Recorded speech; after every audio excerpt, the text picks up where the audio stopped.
Welcome. We are the Mental Barbell, your go-to resource for everything mental performance. We're here to talk about sports psychology, and everything in between.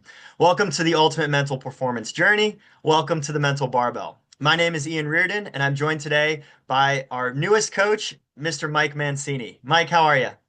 Just great. Just trying to stay warm like most of the rest of the country are, but everything's going well as we kick in to 2026. Absolutely. Yeah. Big turn of the year. I think that's important for a lot of folks that set New Year's resolutions and things like that. Were you someone that set any New Year's resolutions for yourself? I used to do that a lot, but not so much anymore, other than just some like general personal fitness goals and things Yeah. along those lines. But just trying to continue on to continue on. I love working with athletes, and my thought this year is just to try and work with as many athletes and teams as possible because I think this is a valuable tool that they can use not only in their athletic endeavors but above and beyond as well too. So that's my thought for the year.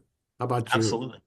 Yeah, no, I'm kind of along the same lines. I have some personal fitness goals and some things that I'd like to achieve in the gym. But I think one of the specialties of sports psychology is helping people set really effective goals, but then also the kind of upkeep of those goals and continuing to chase them throughout the entire year. So if there are anyone in our audience here that set some aggressive New Year's resolutions and want some help staying up on those and staying disciplined, feel free to reach out to either Mike or myself. We are absolutely capable and experts in helping you chase after your own goals and your own aspirations. So, as with the snow, I think like you had mentioned before we hopped on here, that a lot of schools have been canceled and practices have been canceled.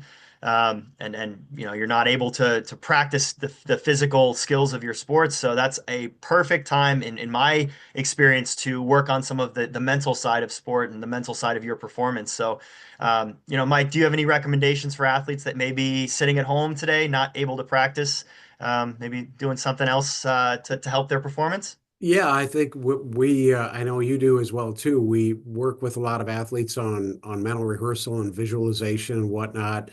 And this could be a prime time to be able to do that. You don't need to be in the gym, physically throwing up threes or on the ice working on puck handling or whatever your sport might be. You don't have to physically be doing it in order to train yourself to do it. So we work a lot on the mental rehearsal and the visualization piece, even if it's breaking down the skill into smaller elements to go through that in your mind because as you know, the mind doesn't decipher whether you're physically doing it or whether you're intensely doing it. So we work with athletes all the time about increasing their ability to use their five senses and for a number of different reasons. And one of those is to get as good at visualization as possible to help in these moments and even above when everybody gets back to practices and weathers get okay for everyone to get back doing their normal routine.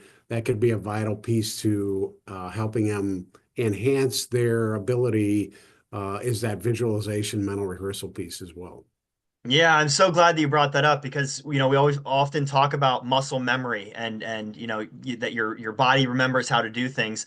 And the reality is your muscle memory exists in your mind, right? That's it's in your motor cortex.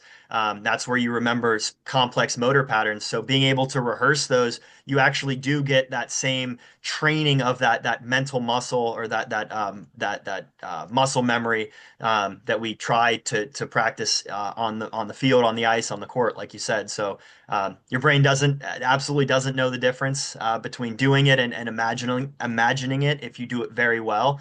And so again, it's a great skill to practice in some of these snow day times. Absolutely. Yeah, so as we do every podcast, we want to get started talking about some sports psychology in professional sports, and there's a couple of obviously different sports leagues that are in full force right now. Right now, we are watching the Australian Open going on down under, and that's been awesome to watch. We've had, I think it was one of the youngest American tennis players to reach the quarterfinals ever. We also the story that I wanted to highlight today was about a player that we've talked about before, which is Coco Gauff. She unfortunately was eliminated from round three, or excuse me, she's a third seed of the Australian Open and was eliminated by a 12th seed. So something that's a pretty big upset in the world of tennis.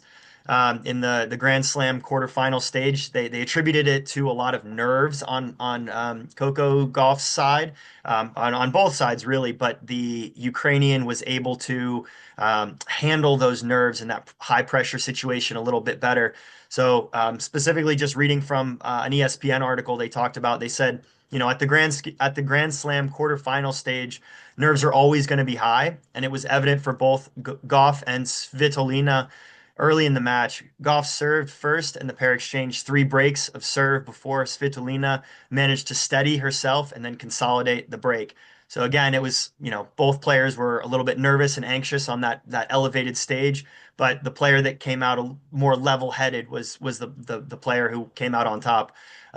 So Mike, I'm curious to hear what some of your reactions are, and then we can talk about maybe advice for an athlete that finds themselves in similar situations.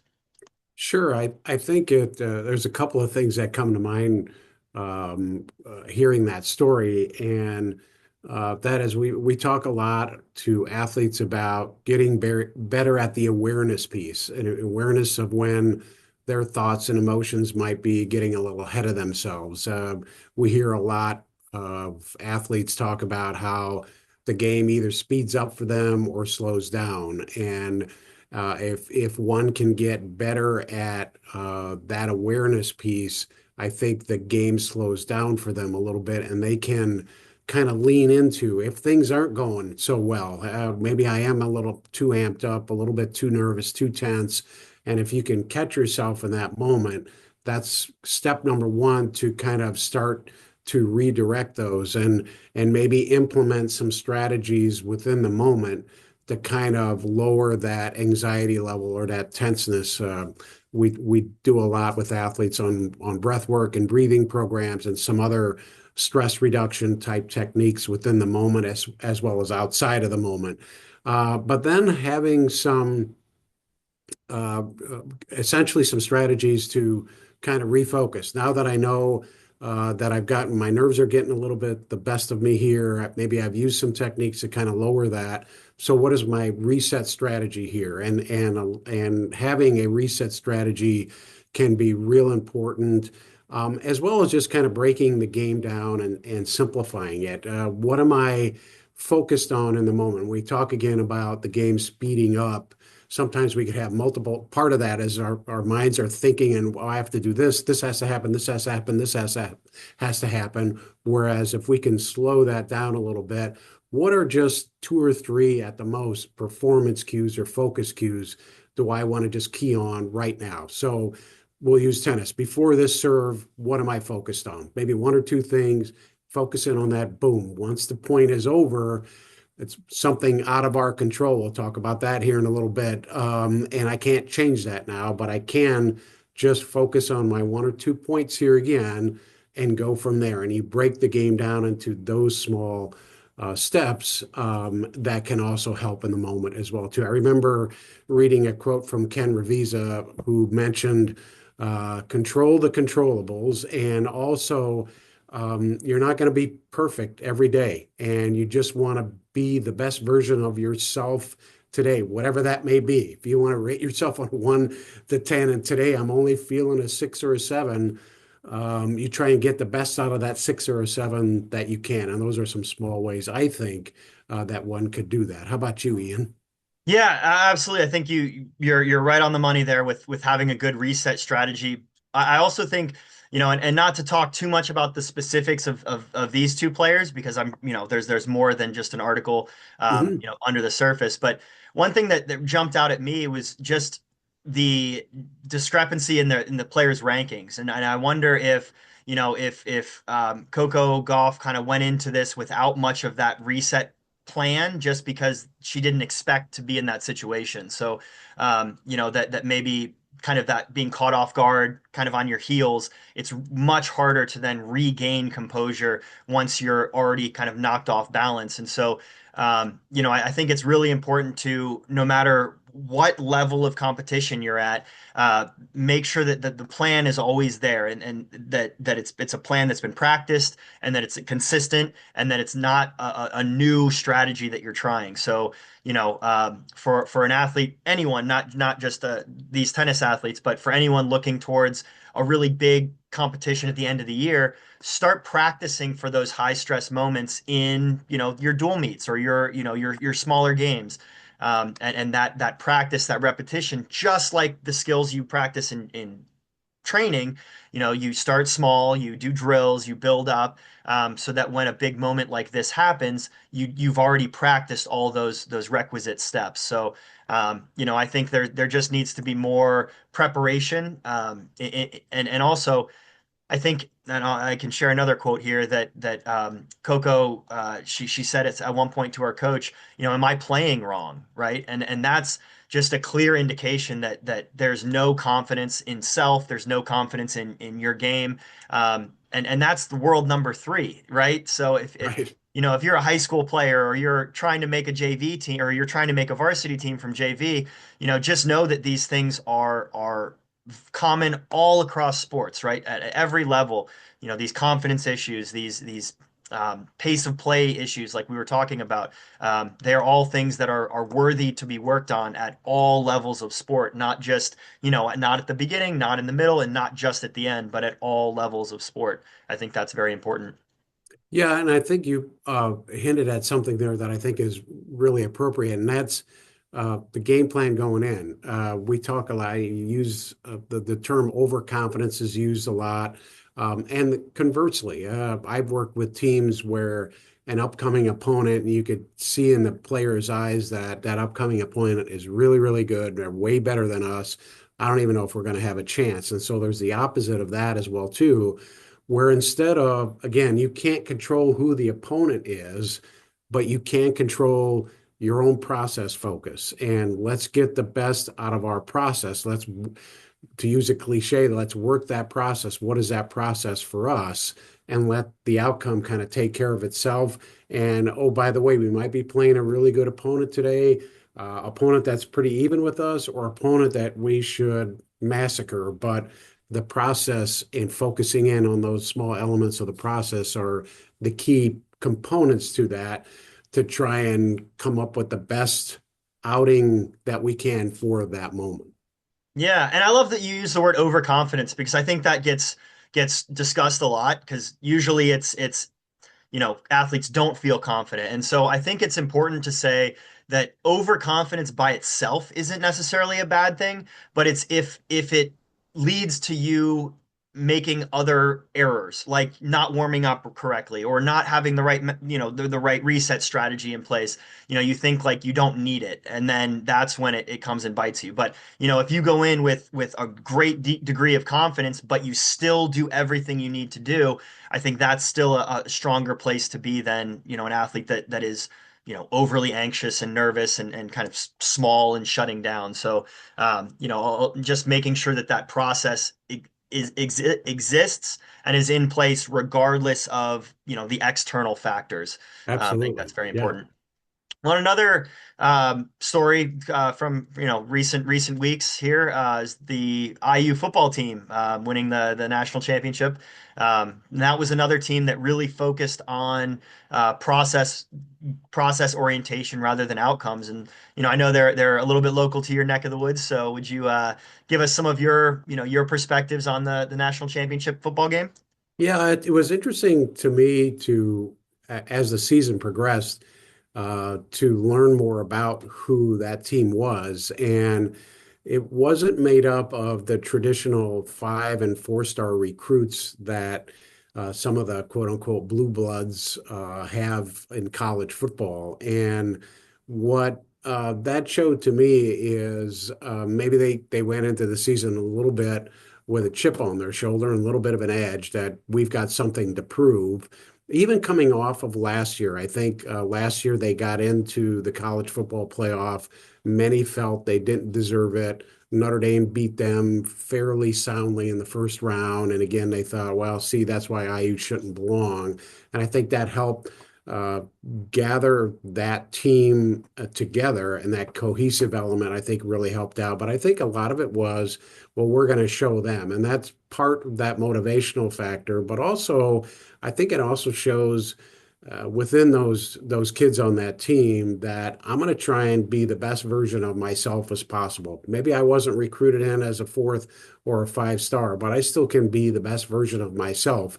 And if I do that, and the teammate next to me does that, and then it's a third and a fifth and a 10th and a 12th, and the next thing you know, you've got a group of guys who are pulling out the best of their ability each and every play, each and every series, and each and every game, and letting the kind of the chips fall where they may, to use another cliche. I think we could be pretty good, and I think they showed that even during the playoffs. I think there was still some doubt. I don't know. They're a pretty good team, but who knows? We still have Georgia, we still have Ohio State, and they ran through everybody. Miami was playing really, really well, and they hung in there, even though I don't think they played their best game. But again, they stayed. They weren't they didn't get intimidated by the moment, and they stayed with it. And again, I think it's a testament to staying within themselves, having confidence within themselves, and staying with that process. That even though we might have look a little jagged here during this game, we're still having faith in ourselves to do very, very well. And then they ended up winning. Other than the quarterback and maybe their head coach, I don't know if many football fans outside of IU knew any of those guys were. Mm-mm. And so again, I think it's a real testament to the definition of a team win this year for those guys. So and I think it was good for college football just to see somebody outside of the normal group of teams kind of pull that one off. How about you? Absolutely. Yeah. I love, everything, all of your analysis there. I think what's so interesting about the kind of lack of superstars, and I know it's strange saying that with a Heisman Trophy winner quarterback, but when you compare him to like Arch Manning, or you know what I mean, like it's a different it's a different type of superstar, right? One is a team superstar that elevates the people around them, and then this isn't to disparage and any other quarterbacks, but there's a Sure. difference between like being the guy versus being more of you're the system guy. You're the guy that works with the people around you. So I think the thing that jumped out right away for me, and I don't know if you've read this book before, but The Boys in the Boat. It's about Mm-hmm. early 1900s crew team out west. But what they talk a lot about was that they didn't have the best athletes, but they had the best boat. So it wasn't necessarily about the individual performers, but it was about how they worked together. And I think that's what we really saw with that Indiana team. Sure. And in psychology, we have this idea. This is more in kind of visual perception, and it's a German term called Gestalt psychology. But it's this idea that the whole is greater than the sum of the parts. So, if you were to take that roster and look at all the players, kind of individually, like you said, you wouldn't have thought they would have gone very far. But what they were able to do together was greater than any one of them, kind of taken at face value. So I think that's a really important maybe lesson or idea for coaches, is that we don't always have to be looking for the superstars to turn things around. Sometimes it's more about the team coming together, being cohesive and working towards those common goals. That's more important. And I think that's what we saw pretty resoundly with that IU team this year. Yeah, it was fun to watch. I was real happy for those kids. Again, you could tell they poured every ounce of energy they had into the season and the playoffs in that final game as well too. So it truly was a definition of a team win, I thought, even with the Heisman Trophy winner as their quarterback. Right. And you can even hear it in the interviews. You can hear it in, everything. It's all about like, patting each other on the back, giving each other flowers. It's very rarely like, I was great. I did this. And I know Right. there's some media training involved, but I think more so than most teams, they were a we over me team. And I think it really paid off. I think the other interesting thing that you had mentioned early on in your statement there was that they were an underdog and they took that as motivation, because I think there's a lot of people that when they're the underdog, they you know don't think they can do it, right? They use that as the reason that kind of keeps them protected and that keeps them from overextending themselves and getting burnt, right? But this team took that situation and said, we have something to prove. And I think, with most situations, there's really two narratives that you can look at, right? You can say that we're just not a great team this year and we're really going to struggle, or you can say, everybody counted us out and we have to prove ourselves. And we're going to talk a little bit about kind of that attribution and how you can control that narrative about yourself and about your team and how that can lead to some good performances. But I'm curious, and I don't know if, neither of us will have an answer, but what maybe or where that mindset came from, right? Who was the person to tell the team, everybody counted us out, but we as a group are going to do something special. And I think, that could be coaching, that could be seniors, it could be, even just locker room conversations, but I think it really paid off. No question about it. Yeah, absolutely. Again, it was fun to watch them and fun to watch them celebrate as well too. It was really genuine and it was just an exciting time for, I think, for sports in general, but specifically college football. Yeah, absolutely. And I will put a link in the description for that book that I recommended there. It's a phenomenal read for any athletes in team sports that are really concerned with group flow and cohesion and being a good teammate. So, well, moving on, I think the next thing that we want to do is present a research article here that kind of gives a little bit of empiricism to what we've been talking about, and that's that idea of, picking the narrative or choosing the narrative that makes you perform the best. So, kind of broadly here, we'll talk about something called the fundamental attribution error, which is a psychological term in general psych, where people tend to attribute their own shortcomings to something about themselves versus others' shortcomings based on environment or situation. So my favorite example here is like in traffic. If someone cuts you off, you're often just very angry at that person, right? That person is an a-hole, and they're just a bad person. But if you were to cut someone off in traffic, you might think, well, I'm really in a hurry, or I made a mistake and I didn't notice them. But you're allowing yourself to blame more of your circumstances, where we blame other people more about who they are, right? And then that's the fundamental attribution error in psychology. So this research article came out of Central China last year, where they evaluated, I think it was 330 athletes, so a pretty big sample size. It was a survey experiment in nature, so they sent out surveys to a lot of these athletes. And what they wanted to see is if they had some sort of attribution training, how that would affect things like confidence and fear of failure and self-criticism. So um, after surveying all these athletes, they found that athletes who had partaken in some sort of attribution training, which is trying to think about the different ways that you're influenced, right? So are you influenced by internal factors, by situational factors, and trying to come up with a more kind explanation for your own errors, right? If you make a mistake in a game, is it because you're a bad player, or is it because maybe you didn't see the read or you didn't see the play unfolding the way that it should? So these researchers found that athletes who had underwent this attribution training, they saw reductions in fear of failure. So they weren't necessarily as outcome oriented because they weren't so tied to the idea that outcomes meant something negative about themselves. And they also saw negative self-criticism. Again, you're seeing that a mistake doesn't mean something bad about who you are. It's just more environmental and situational in nature. So both of those two things then boosted their overall self-efficacy, which is really, as you said earlier, your confidence in your skills or your confidence in your abilities.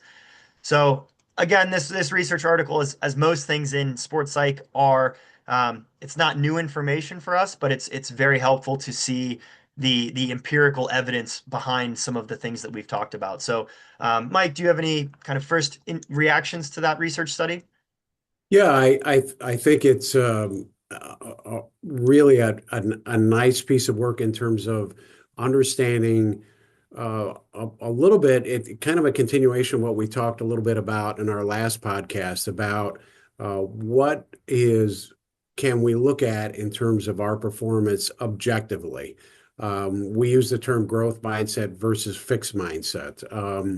Can are we looking at a loss or a poor performance as to, well, that's just who I am, and we played a great team, we never beat these guys, or I can't play in cold weather if it's an outdoor sport or something like that. And you attribute it to something along those lines versus let's take a real clear reflection of what happened in that competitive environment that happened yesterday or 2 days ago, because we always talk about trying to do that after the emotions of the competition have gone down. To really truly objectively kind of look at it. And this is where you can kind of see, okay, well, maybe I didn't do so well because as I look back, I didn't do a great job prepping during our practice week leading up to the game in these particular areas. Or um, I didn't fully understand our coach's strategy that he wanted us to work in and perform for this game. So I need to do a better job of maybe asking questions of the coach or understanding my role within our offense or defense or whatever the case may be in that particular situation. And also kind of understanding really what's in our control and what's out of our control. And again, that's a way of simplifying the game. Whenever I do even a simple exercise with teams or individuals about what's in your control and what's out of your control, they tend to have the out of control column being about this long, and what's in their control they find out is pretty small. So understanding that can help as well too. And lastly, I think I always talk to individual. We always, as human beings, we're kind of our own worst enemies in a lot of ways, and we like to hammer ourselves even for the smallest miscue or error or mistake, even if it's again one of those out of control things. Somehow we felt like we should have influenced that in some way, and we didn't. I always use the example of golf because I think that's golfers are notorious for this. They'll have the best round of their lives, but there might be that one hole that wasn't that great, and 95% of their conversation post round is about that one hole that wasn't that great, instead of looking at the entire round and seeing what really went well, and so forth as well too. So I think it's quantifying, as you had mentioned, Ian. I think appropriately so, in a research study, what we in our world are work with athletes on a lot, and how we can use strategies and techniques to teach athletes and teams um, how to change this up a little bit so they're that as a research study mentioned, the self-criticism, the fear of failure, and the ability to come through in the clutch, so to speak, the percentages of that can be greater with our athletes working in this particular area and using strategies to help. Yeah, I'm glad you used the word clutch there at the end because that's kind of how this research group framed this study is they wanted to see maybe what things went into athletes that performed really well and in those clutch moments, and then athletes that choked under the pressure. And I think what they found again was that if you take a lot of that outcome pressure off of yourself by doing something like attribution training or confidence training, that you're able to play closer to your trained ability. So I think a lot of athletes are almost better athletes in practice because those heightened stressors in a game prevent them from expressing all the things that they do in practice. And I come across this all the time with athletes that are like, I just can't do it in a game, or I just can't, I've practiced it 1,000 times in practice, but there's just something missing. And I think that something missing is, what's going on between your ears, right? Are you all of a sudden focused on the numbers on the scoreboard rather than, the ball at your feet, or whatever, what your sport is, right? Are you focused on the people in the stands, or are you focused on, the water in front of you? So I think it's when there's that distance or that difference between your training environment and your game environment, your performance environment, that then you see a lot of these like choking situations where it's like I wasn't ready for this moment, or I wasn't ready for the way I feel in this moment. So and I'm glad that you used that word, and I think again, it's one more piece of evidence kind of in our arsenal here, that this stuff does matter. And I think if you make a mistake in a game or something like that, if you focus on it, like you said, it can just ruin the rest of your round. Or if you take it as an objective, information learning opportunity, then you get the information you need and you just move on and keep playing at your peak. So I'm very grateful for these researchers that take the time to do these studies, and then I think it's our job as applied practitioners then to take this and expose athletes to this information, and use this to help them in their endeavors. So Absolutely. And just one more follow-up is this isn't I know in some of the research article that I read, they talked about the idea of reframing some of those thoughts. And I know when I've talked with athletes about this particular aspect of working on their confidence as well too, some of them have come to me and told me, well, I don't want to fake it. I don't want this to be Pollyannish. And I think it's important to note that what we're doing is really helping them be objective and honest with themselves about some of the things that they actually do well and can count on and can add to their confidence. And it's not forged, faked, or Pollyannish in any sense of the word, and it is practical and honest within themselves. And I think once they understand that, they understand where this can be a real change moment for them in their confidence and the way they look at certain situations as well too. yeah, absolutely. And I think, when I talk to teams about this, I always say that your brain has a great BS detector, right? You can't just like you can't tickle yourself, you can't lie to yourself. So, Right, if you had a bad game and all of a sudden you try to tell yourself that that was the best game of your life, you can't lie to yourself. So right. I think what you said, there are always going to be things that you did well, right? Always, no matter how bad or how great the situation was. And so identifying those real things rather than trying to deceive yourself into a positive mindset. Because I faking it till you make it, I think works in some areas, but especially, when you're trying to trick your own brain, you got to you got to wake up pretty early to trick yourself, right? Yeah, Um, absolutely. No question. so yeah, and I think another thing there to think about is our job as, performance experts is to put our athletes in the best environment, internal and external, to perform at their best. And so, sometimes I get athletes that say like, well, that's not like the truth of the situation, or that's not like the real, or that's not the way they perceive the situation, I should say. And it's like that kind of doesn't matter in this moment, right? What matters is, are you going to play at your best, right? Are you going to step out on the field and play your best? So even if you aren't, 100% on board with whatever thoughts or thought train you have, right? It's more about, is this going to make me play better? That's kind of the ultimate litmus test for any of these strategies.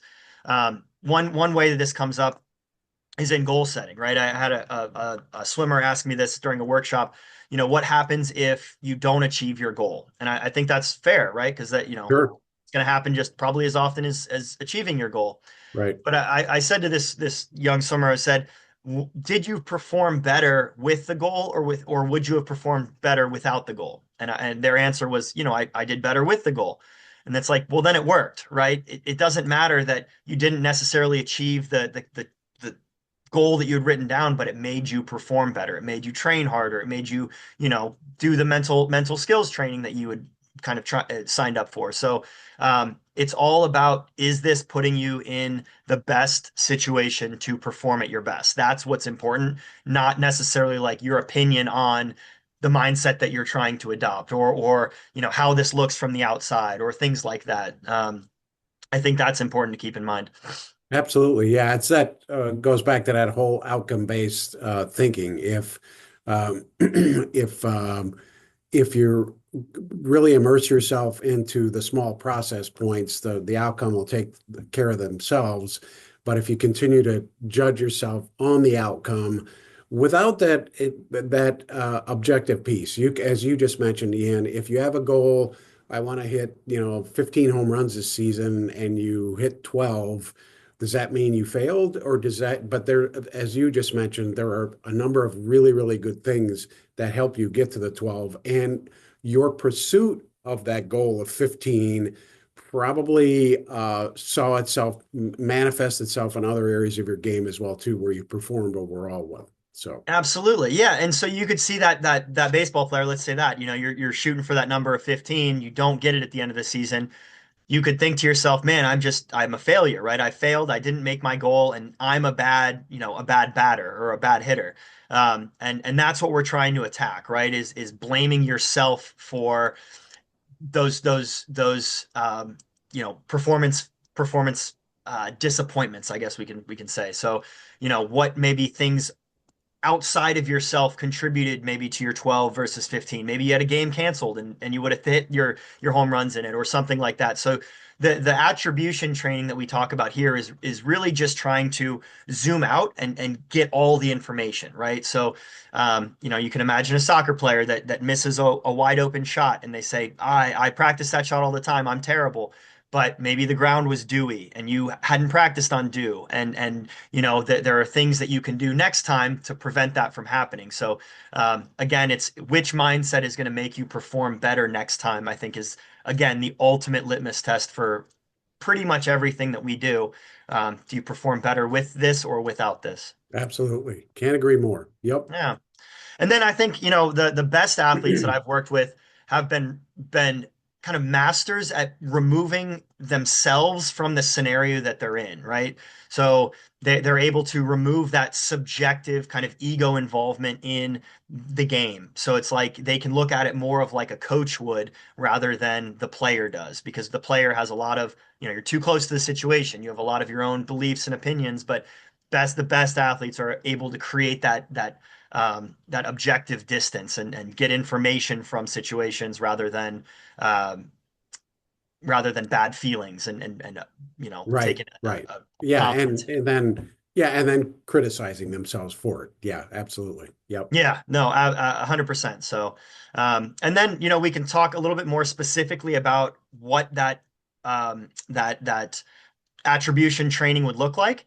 And so, that leads us perfectly here into our fitness challenge for mental fitness challenge for all of our listeners here. Um, Last week or last month rather, we talked about creating a reflection process. So, either the good, better, how, or the good, better, why process that we had discussed. Today is kind of a similar challenge where we're going to continue on with the idea of journaling our thoughts. Journaling is one of the most effective tools we have because of a process called multimodal processing, and that's where you can think a thought, but you're really only using one part of your brain to review and kind of examine that thought. But if you're able to write it down, right, that involves your motor cortex. If you're able to read it, that's involving your visual cortex. If you hear it, right, that's your auditory cortex. So you're involving more of your brain in these decisions and in evaluation processes. So I recommend to all my athletes to write things down. It doesn't need to be a formal process, but just, if you have thoughts, get them out, right? Write them down. It doesn't need to be perfect or pretty or any, no one needs to see it, right? But involve the whole of your brain in thinking about these thoughts. So, our attribution training, kind of our DIY training that we'll do, we want you to think of a mistake that you made or a mistake that you feel like you made. And then, write your very first explanation for that mistake, right? So, give you an example. I got a bad grade on a test, right? Is it because I'm stupid? That's my first inclination, right? Or I don't know the information. The second step then is to split the blame. So we want to think about, there can be things about me that led to this outcome, but there can also be things about the situation, the environment, the specific circumstances of that mistake. So think about the whole picture. And then once you have the whole picture, Then we want to think about what are the important parts of this narrative moving forward. So, like Mike, what you said, what are the controllable pieces of this situation? So, maybe I didn't study necessarily as hard for this test, or maybe I didn't get a good breakfast for this test, right? What are the situational factors that led to this outcome? And that way, you give yourself a little bit of a reprieve. We're not as hard on yourself, and then that will put you in again the best situation or circumstance to succeed next time. And that's always what we're trying to do. So 3 steps in this month's mental fitness challenge. We want you to write down some mistake that you had and maybe what you first attribute that mistake to. Second step is to split the blame. So think about all the different factors that went into that disappointing outcome that you may have had. And then the last is to, highlight and identify the things that are within your control and that you can change and address moving forward. So if you find yourself in that circumstance next time, you can lead to a different outcome. Mike, do you have any additions to that mental fitness challenge? Yeah, and I think it just goes back to being honest and objective, because I think again the important piece to that, and I'm glad you mentioned the journaling piece because I emphasize that with the kids that I work with all the time as well too, is that it's such an impactful way of really kind of going from thought to writing it down, old school too. At first, for a long time, I was having folks, hey, just put it on your notepad on your phone, or if you use a notepad or a laptop. But even more so, if you just use a pen and paper, I think that's really, really powerful as well too. But again, it just helps us become more honest with ourselves and objective, both on the positive and the negative side. So we have a clearer picture of what may have happened. And again, helps us understand instead of the knee-jerk perception, I didn't do really well because I suck at this, or this. It's wait a minute, I maybe didn't do a hot job in this area, prep on an exam or whatnot, or didn't do note taking very well this last time before this next test came into play. But also, I did this well, and I did this well too, that I can hang my hat on going forward as well too. So it really is a clear, honest, objective way of kind of taking a look at it, so you can use that growth mindset and learn from it, build upon it, and improve it for next time as well too. Yeah, and I think this can also even tie into what we did last month with the good, better, how or the good, better, why conversation. This really is that better piece, right? So if you do, the good component where you kind of pat yourself on the back for things you did well, now you're thinking about things that you want to improve upon. So this is where, that attribution training can come into play a little bit. And so you're taking the blaming yourself out of that situation and you're being more objective about it, as you said. So I couldn't agree more with your assessment there and some of your advice. And I'm excited to hear some of the feedback from our audience about if this was helpful and how you incorporated it into your daily life. So excited to hear about that after we get this podcast posted and people get to try it out. Sounds great. Awesome. Well, that's a wrap here for episode 19 of the Mental Barbell Podcast. If you found value in today's discussion, be sure to subscribe, leave a review, and share it with a teammate or coach. For more mental performance training and personalized coaching, visit thementalbarbell.com or follow us on social media at The Mental Barbell. We'll see you next month. Stay warm, everybody.